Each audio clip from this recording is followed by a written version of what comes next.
Alpha का power 2011 calculate करना है कितना, अल्फा पावर 2011, ठीक है।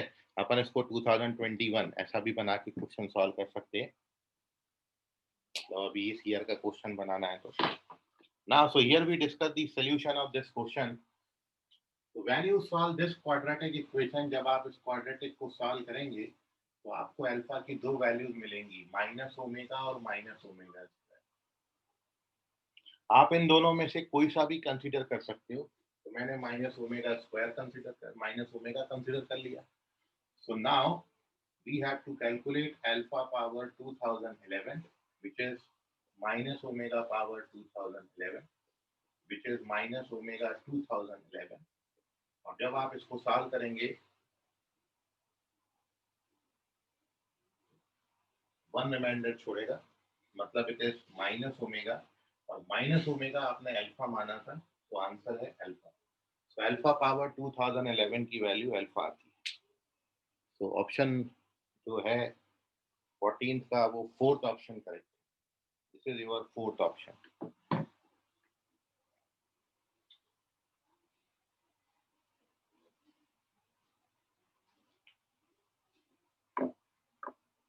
चलिए 15 तक और कोई डाउट किसी को तो पूछ लीजिए, up to question number 15। Sir 15 ही है, चलिए इसका स्क्रीनशॉट ले लीजिए। We discuss question number 15।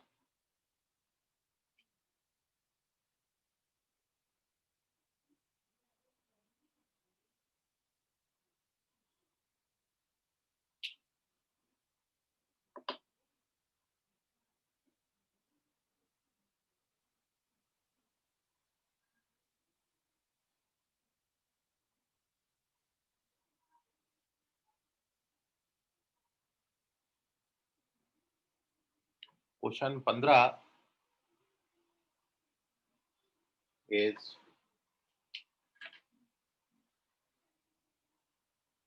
1 plus iota root 3 1 minus iota root 3 whole power 64 और 1 minus iota root 3 1 plus iota root 3 whole power 64। इसका वैल्यू आपसे पूछा, तो देखिए आप सभी ये जानते हैं कि ओमेगा का जो वैल्यू होता है ये -1 प्लस √3i/2 होता है, और ओमेगा स्क्वायर -1 माइनस √3i/2 होता है। So therefore, by this result, this numerator can be written by this quantity -2 omega square, और इस 1 माइनस आयोटा रूट 3 को इस इक्वेशन से आप लिख सकते हो -2 ओमेगा, और उस पे पावर है 64। सेम यहाँ पर ये उसका उल्टा दिया है, -2 ओमेगा ऊपर और -2 ओमेगा स्क्वायर नीचे। When we solve this, so overall -2 और ओमेगा पावर 64 रह जाएगा, और ये 1 ओमेगा पावर 64 रह जाएगा।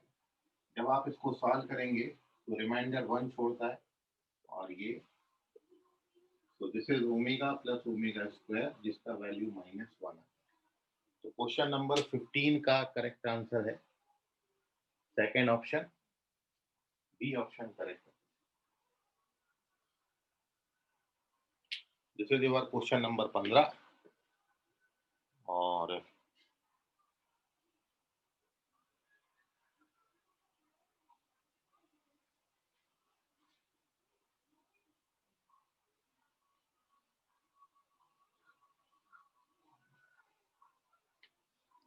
अप टू क्वेश्चन नंबर 20 तक कोई डाउट है तो पूछ लीजिए।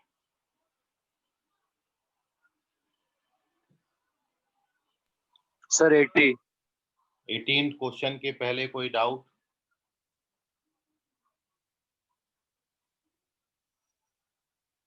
देखिए क्वेश्चन नंबर 18 जो है,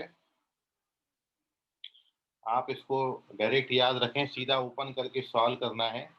ये आप रिजल्ट को भी डायरेक्ट याद रखना, आगे आपको हेल्प करेगा ये।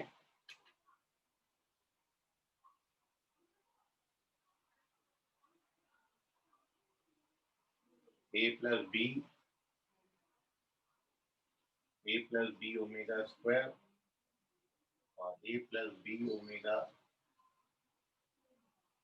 स्क्वायर। इसका जो वैल्यू है a cube plus b cube आता है, ये रिजल्ट आपने डायरेक्ट ध्यान में रखना है। और यदि इनके बीच में माइनस साइन होता है तो ये a cube minus b cube बनता है। तो सिंपली आप इसको ब्रैकेट ओपन करके वेरीफाई कर सकते हैं। मैं आपको बता देता हूं करके।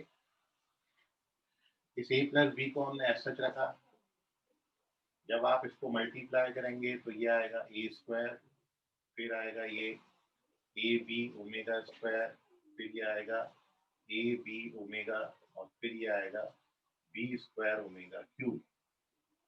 ना नेक्स्ट स्टेप में this is A plus B in bracket A square, इन दोनों टर्म में ए बी कॉमन ले लीजिए तो ये ओमेगा प्लस ओमेगा स्क्वायर, और आप जानते हो ओमेगा क्यूब का वैल्यू 1 होता है, तो ये बनेगा A plus B in bracket A square, ये -1 होता है तो this is minus A B plus B square, और आप जानते हैं this is formula of A cube plus B cube. इसका करेक्ट आंसर है A cube plus B cube, first option correct है।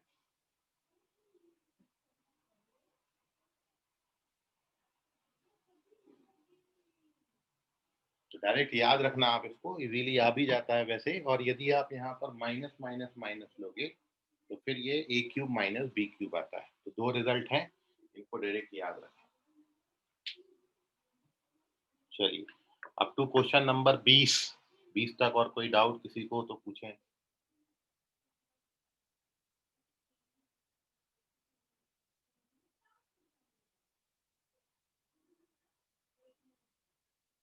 चलिए वेरी गुड।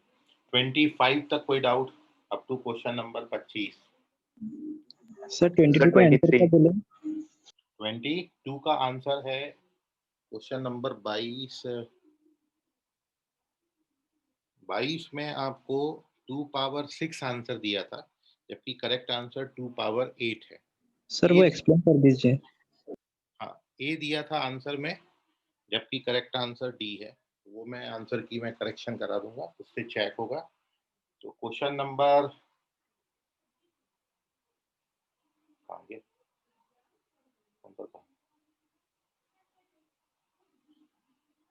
22, क्वेश्चन नंबर 22 के पहले कोई डाउट किसी को? Sir, 20. 20, ओके। तो here we discuss first question number 20, फिर 22 पर आएंगे।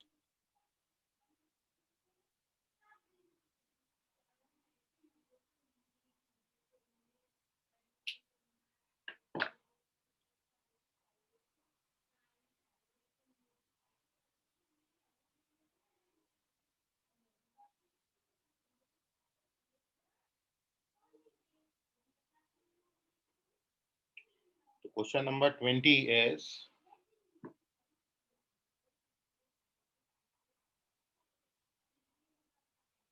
आपको दिया है ओमेगा का तो वैल्यू आप जानते ही हो, आपको बस 3 plus omega plus 3 omega square power 4 का वैल्यू निकालना।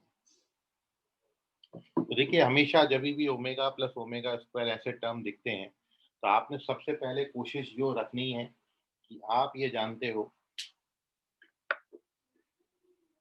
सिंस यू नो दैट कि 1 प्लस ओमेगा स्क्वायर का वैल्यू 0 होता है, तो 3 से मल्टीप्लाई कर लोगे इसको तो भी 0 आएगा। और इसलिए जब आप इनको साथ में रख लेंगे 3 प्लस 3 ओमेगा स्क्वायर, तो आप इसको -3 ओमेगा लिख सकते हैं। तो ये जो 3 प्लस 3 ओमेगा स्क्वायर था, देयरफॉर ये जो क्वेश्चन था आपका, इसमें मैंने 3 प्लस 3 ओमेगा स्क्वायर की जगह -3 ओमेगा लिख दिया, और ओमेगा आपका सच बचा है, पावर 4 है।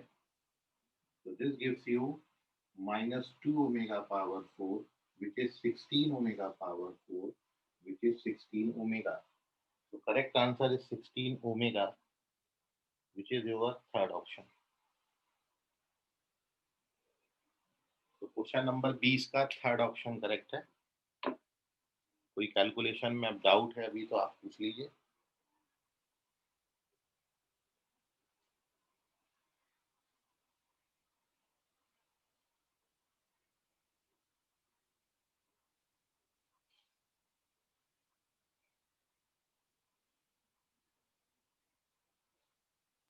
सर हाँ जी बोलिए।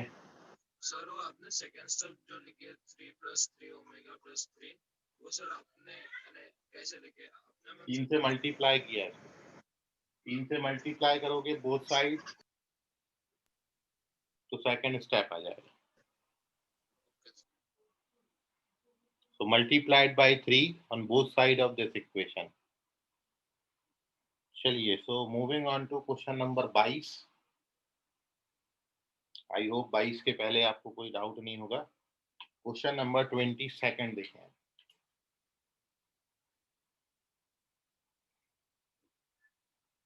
बाईस में आपको टर्म दिया है 1 minus omega plus omega square, फिर दिया है 1 minus omega square plus omega power 4 और ऐसे ऐसे एक टर्म्स आपके पास है। तो इसका वैल्यू आपको बताना है कि कितना वैल्यू आता है। अब एक बात आप ये समझें, इसमें आगे के जो टर्म है वो अननोन दिए हैं। अब अगला जो टर्म आएगा वो आपका यहाँ पर ओमेगा पावर 4 और यहाँ ओमेगा पावर 8 होएगा अगले वाले में।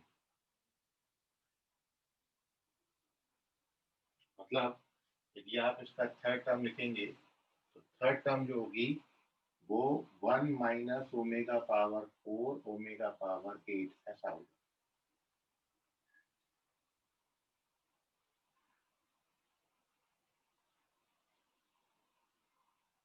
फिर और अगला लिखेंगे तो ओमेगा पावर 8 और ओमेगा पावर 16 आएगा।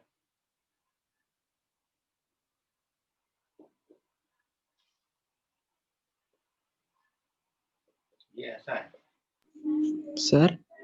हाँ सर वो ओमेगा की 2 से मल्टीप्लाई हो रही है क्या? हाँ सर मुझे लगा 1 से हो रही है। नहीं, वही तो गड़बड़ हो गया ना। आगे की तुमने ओमेगा क्यूब स्टार्टिंग लिया होगा। चलिए देखिए, तो ये था, ये आपको पहचानना था। अब इसमें होता ये है एक्चुअली कि आप यदि ऐसे दो दो के पेयर बनाएं तो ये बिल्कुल सेम बनते हैं टर्म्स। यदि आप इसका फर्दर स्टेप लिखेंगे तो ये 1 minus omega plus omega square, ये 1 minus omega square omega power 4, ये दो को मैंने साथ में रखा है। अब आप अगले दो टर्म जो देखेंगे, अगले दो टर्म भी यही बनते हैं, क्योंकि ओमेगा पावर 4 का वैल्यू ओमेगा होता है और ओमेगा पावर 8 का वैल्यू ओमेगा स्क्वायर होता है। ऐसे यहाँ ओमेगा पावर 8 की वैल्यू ओमेगा स्क्वायर होती है और ओमेगा पावर 16 का वैल्यू ओमेगा पावर 4 होता है। तो ये जो दो टर्म है यही दो टर्म आएंगे। तो जब आप इनका लिखेंगे टर्म्स को तो हर बारी ये दो, अगले वाले दो यही दो आएंगे और अगले वाले दो ये दो आएंगे और अगले वाले दो ये, टोटल 8 टर्म है। जब आप दो दो का पेयरिंग करते हैं तो ये टोटल 4 टर्म रह जाते हैं। ऐसे ऐसे 4 बार आए, तो इसलिए मैंने 4 का पावर लगा दिया। Now when you open the bracket, 1 plus omega square को आप लिख सकते हो माइनस ओमेगा, तो ये पहला वाला ब्रैकेट -2 ओमेगा बन जाएगा। ये 1 प्लस ओमेगा को माइनस ओमेगा स्क्वायर, तो ये 2 ओमेगा स्क्वायर बनता है। होल पावर 4 है। When you open the bracket, so this is 4 omega cube power 4 and omega cube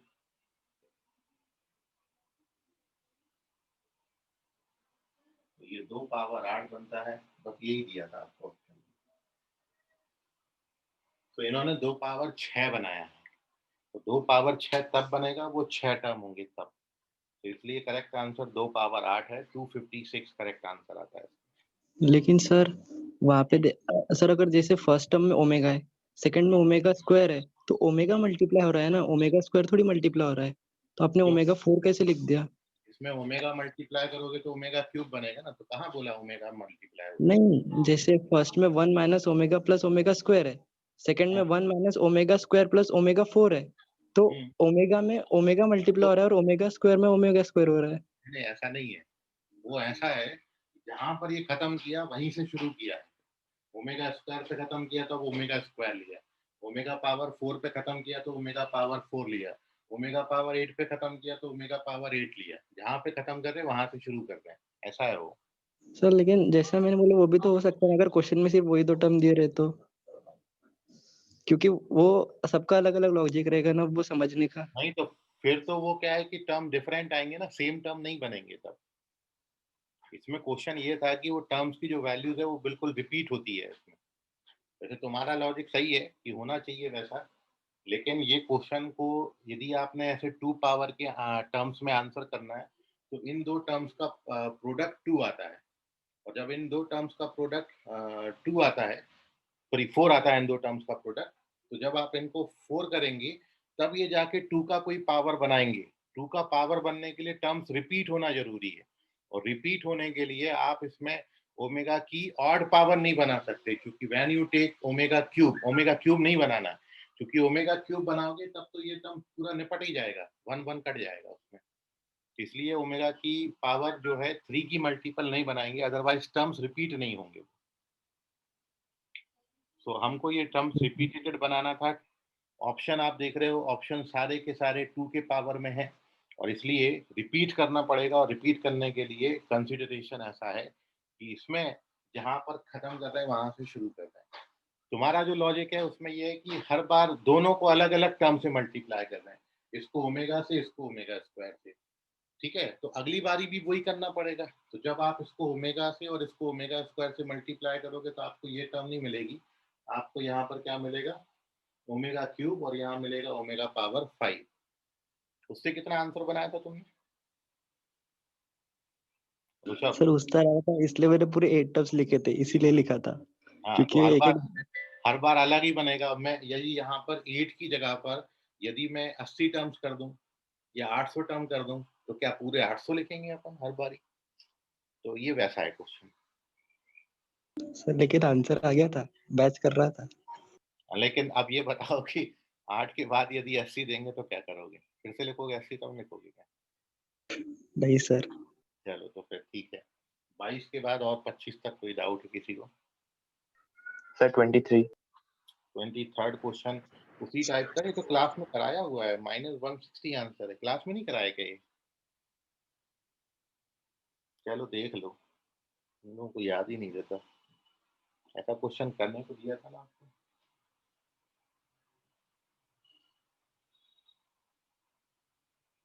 इसका बी आंसर है ना? हाँ, -160 आता है।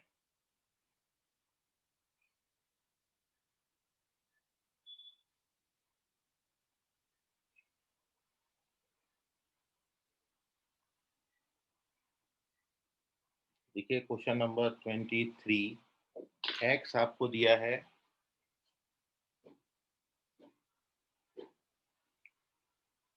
-5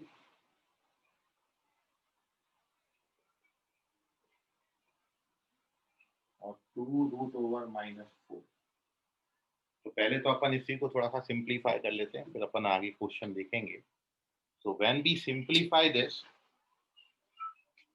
तो ये 5 को मैंने ट्रांसफर कर लिया, और इसको आप जानते हो कि इसको 2i लिख सकते हैं, इसको 2i तो 4i हो जाएगा, और उसके बाद squaring both side. This gives you x² plus 10x plus 25, and this is -16.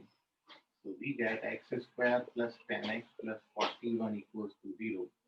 Now आपको जिसका वैल्यू निकालना है उसको इससे डिवाइड कर देंगे, मतलब इसका मल्टीपल हम बनाएंगे। तो अब मैं x² plus 10x plus 41 से जो गिवन है आपको एक्सप्रेशन जिसका वैल्यू फाइंड आउट करना है, 9x³ 35x² -x + 4, इसको डिवाइड कर दे रहा हूँ। तो पहले long division method x square से डिवाइड करेंगे तो x power 4 10x cube 41x square. When we subtract, we get minus x cube minus 6x square minus x plus 4 minus x cube minus 10x square minus 41x. When we subtract, so we get 4x square minus 40x plus 40x plus 4. Next step में जब भी आप इसको 4 लेंगे तो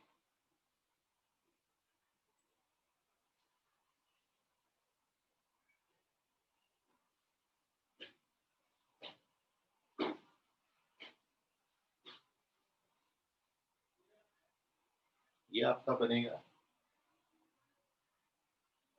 इसके नीचे term मैं लिख रहा हूँ, तो 4x square plus 40x plus 4. जब आप 4 टाइम्स लेंगे इसका तो ये 4x स्क्वायर प्लस 40x और 4 से इसको मल्टीप्लाई करेंगे तो 164 आएगा. एंड व्हेन वी सब्ट्रैक्ट तो ये दो टर्म कट जाते हैं और ये माइनस का 160 आता है. तो एक्चुअल रीजन ये है, इसका मतलब ये हुआ कि देयरफॉर ये जो एक्सप्रेशन आपको दिया था x power 4 9x cube 35x square minus x plus 4, इसको आप लिख सकते हैं इतना इंटू इतना, मतलब x square plus 10x plus 41 into x square minus x plus 4 और रिमाइंडर आपका बचा है माइनस 160. तो अब इस टर्म की जो वैल्यू है ये आपने निकाली थी 0, इक्वेशन नंबर 1.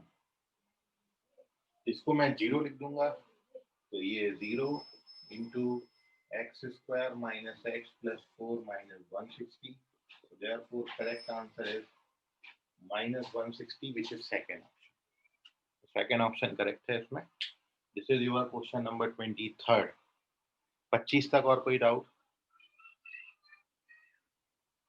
चलिए अभी तो इजी हैं दोनों क्वेश्चन. कोई और डाउट है तो पूछ लीजिए. सर 24 देखेंगे और 22 में आप करेक्शन कर लेना, उसके हिसाब से अपन चेक कराएंगे.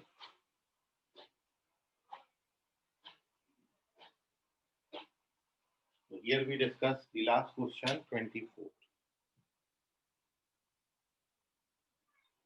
स्क्रीनशॉट ले लें आप इसका. 24वें क्वेश्चन पे अपन अब कूद रहे हैं.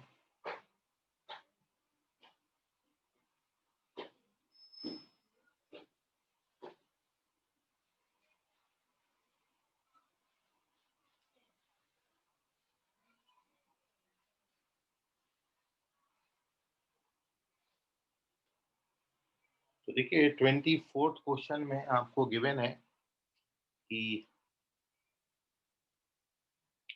1 प्लस आए, 1 प्लस 2 आए, 1 प्लस 3 आए.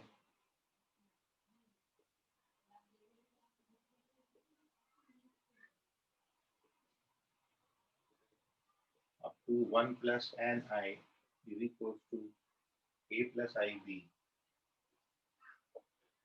So you have to find the value of 2 into 5 into 10 up to 1 plus n square. 2 into 5 into 10 up to 1 plus n square. तो देखिए क्या करेंगे. सबसे पहला step, here we take mod on both side of this equation. सबसे पहला step हमने both side mod ले लिया. अब आपका mod का प्रॉपर्टी आप लगाओगे तो n नंबर्स के प्रोडक्ट का मॉड उनके इंडिविजुअल मॉड के प्रोडक्ट के बराबर होता है. मतलब इस स्टेप को आप लिखोगे 1 प्लस आई का मॉड, 1 प्लस 2i का मॉड, फिर 1 प्लस 3i का मॉड और अप टू 1 प्लस ni का मॉड और is equals to a plus ib mod. अब आप जानते हो किसी कॉम्प्लेक्स नंबर का जो मॉड्यूलस होता है, इसका वैल्यू √2, इसका √5. आई होप अब आपको क्वेश्चन जो है वो समझ में आ गया होगा. कुछ भी नहीं था दाम इस क्वेश्चन में. ना take the square both side of this equation, दोनों तरफ स्क्वायरिंग कर देंगे तो 2 into 5 into 10 up to 1 plus N square is equal to A square plus B square. इसका वैल्यू आपसे पूछा था, A square plus B square आता है, correct option second. This is your correct answer, second option. Mod लेके square कर दो। सो ये प्रॉपर्टीज का इस्तेमाल भी है और इस तरीके से क्वेश्चन आपके प्रॉपर्टीज से इजी हो जाते हैं। इसका स्क्रीनशॉट ले लें और इस पेपर में अभी और कोई डाउट है तो आप पूछ लें।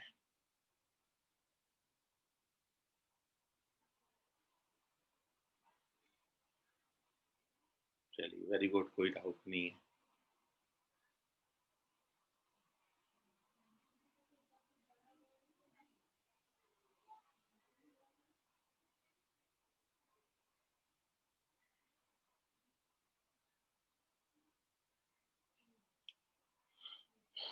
चलिए, तो कॉम्प्लेक्स नंबर में जैसा आपको बताया था कि आप ज्योमेट्री पढ़ रहे थे और ज्योमेट्री में वो सारी बातें आप जो 10th क्लास तक पढ़े हो ज्योमेट्री, उस पर तो बेस आप कॉम्प्लेक्स नंबर के सारे रिलेशन कन्वर्ट कर सकते हो। बट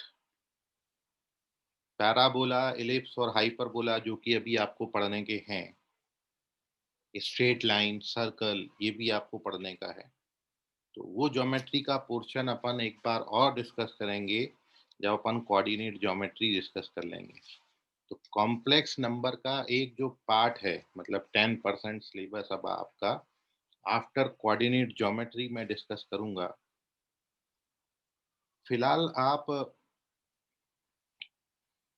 ने कोऑर्डिनेट ज्योमेट्री में क्वाड्रिलेटरल के 4 टाइप पढ़े थे, स्क्वायर, रोम्बस, पैरेललोग्राम और रेक्टेंगल। तो यदि मैं आपको 4 वर्टेक्स दूं, Z1, Z2, Z3, Z4, these are the 4 complex numbers which represents the 4 vertices of a quadrilateral। तो वो Z1, Z2, Z3 और Z4 की हेल्प से आप ये कैसे पहचानेंगे कि वो कौन से क्वाड्रिलेटरल के वर्टाइसेस हैं? क्या वो क्वाड्रिलेटरल पैरेललोग्राम होगा, कि स्क्वायर होगा, कि रोम्बस होगा, या फिर ये रेक्टेंगल होगा? तो कैसे आप इनमें डिफरेंस क्रिएट करेंगे, मतलब अलग अलग इनको पहचानने की जो फॉर्मूले हैं कि Z1, Z2, Z3, Z4 केवल आपको 4 कॉम्प्लेक्स नंबर दिए हैं, and with the help of these 4 complex numbers आप कैसे पहचानेंगे कि वो कब पैरेललोग्राम को रिप्रेजेंट करेंगे, कब रोम्बस को रिप्रेजेंट करेंगे, कब ये रेक्टेंगल बनाएंगे और या कब ये स्क्वायर बनाएंगे। सो आप एक नेक्स्ट हेडिंग डालिए और नेक्स्ट हेडिंग है कंडीशन फॉर क्वाड्रिलेटरल्स।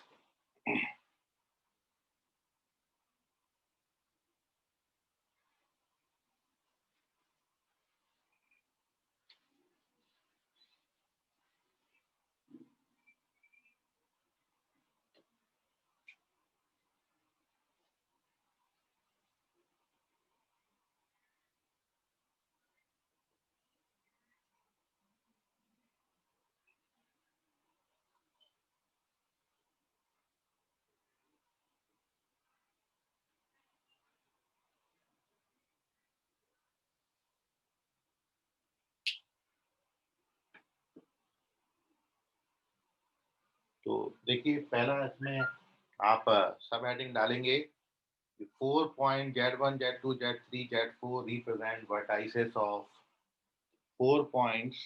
पहली लाइन लिखें इसमें,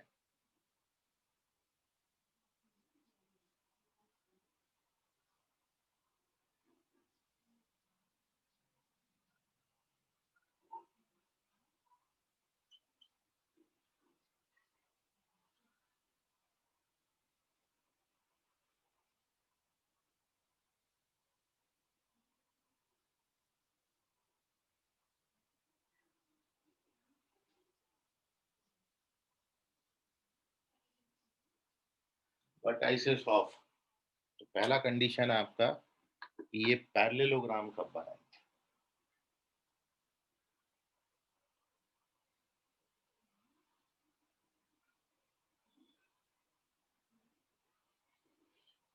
तो पैरेललोग्राम को रिप्रेजेंट करने के लिए एक कंडीशन है इसमें कि, और आप ये बताइए कि कंडीशन मैंने कैसे लिखा।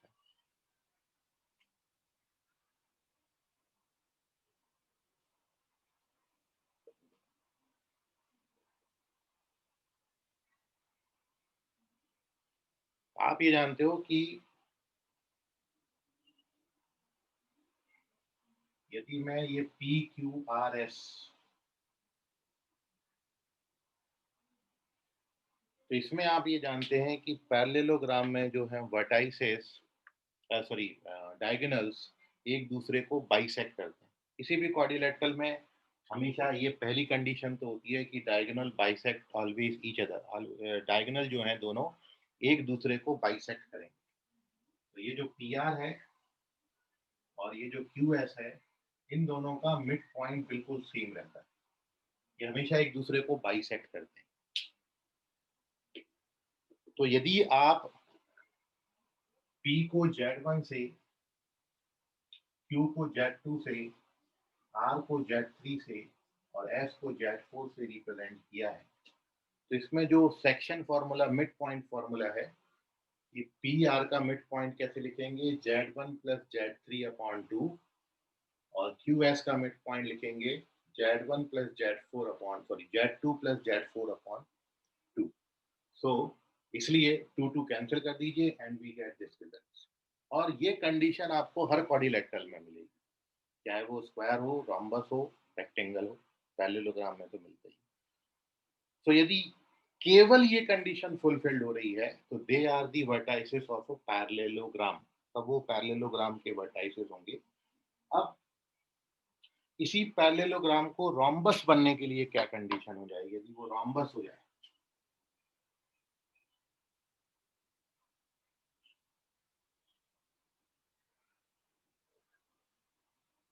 तो they are the vertices of rhombus. तो पहली कंडीशन तो फिक्स है क्योंकि डायगोनल एक दूसरे को बाइसेक्ट करते हैं, रोम्बस में भी बाइसेक्ट करेंगे, और रोम्बस में ये कंडीशन तो आएगी आएगी कि Z1 प्लस Z3 बराबर Z2 प्लस Z4। दूसरी कंडीशन क्या हो जाएगी रोम्बस में, कि जो एडजेसेंट साइड्स हैं वो हमेशा इक्वल होती हैं, मतलब PQ और PS जो आपको दिख रहा है वो हमेशा लेंथ में इक्वल होंगे, एडजेसेंट साइड्स इक्वल होंगी।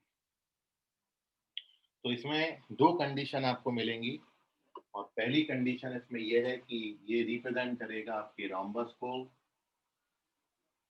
जब Z1 प्लस Z3 बराबर Z2 प्लस Z4 होगा। This is your first condition.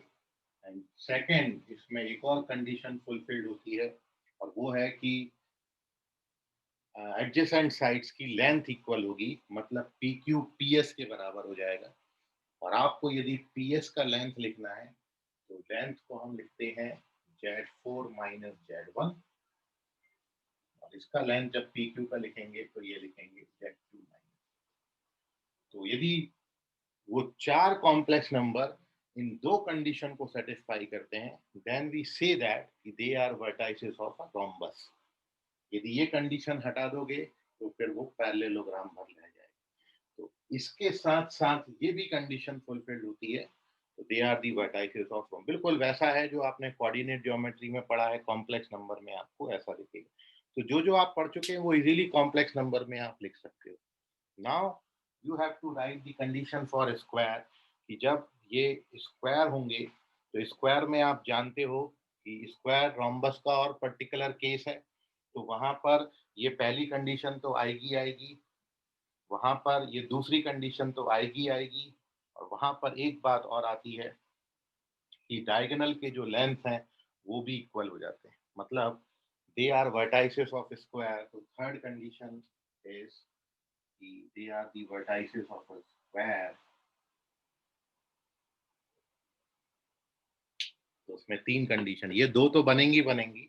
अब ये दो के साथ, मतलब पहली कंडीशन ये है कि डायगोनल बाइसेक्ट ईच अदर, से ये पहला कंडीशन मिला।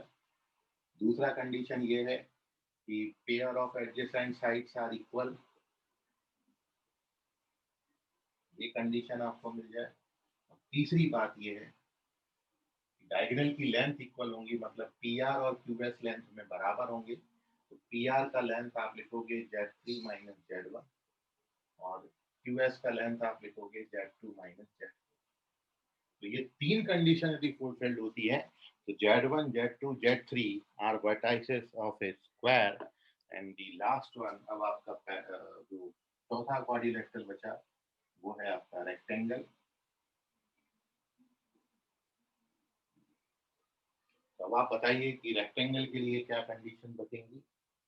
रेक्टेंगल में आप ये जानते हो कि डायगोनल के जो लेंथ हैं वो इक्वल होंगे और बाइसेक्ट करेंगे, उसमें डायगोनल के लेंथ इक्वल होंगे और बाइसेक्ट करेंगे, मतलब अपोजिट साइड की लेंथ बराबर नहीं होती। तो यदि आप इन तीन में से ये सेकंड कंडीशन हटा दो, केवल आपके पास ये रह जाए डायगोनल तो बाइसेक्ट करेंगे, मतलब पहली कंडीशन तो सारी जगह एप्लीकेबल होती है। अब इसके साथ साथ आपको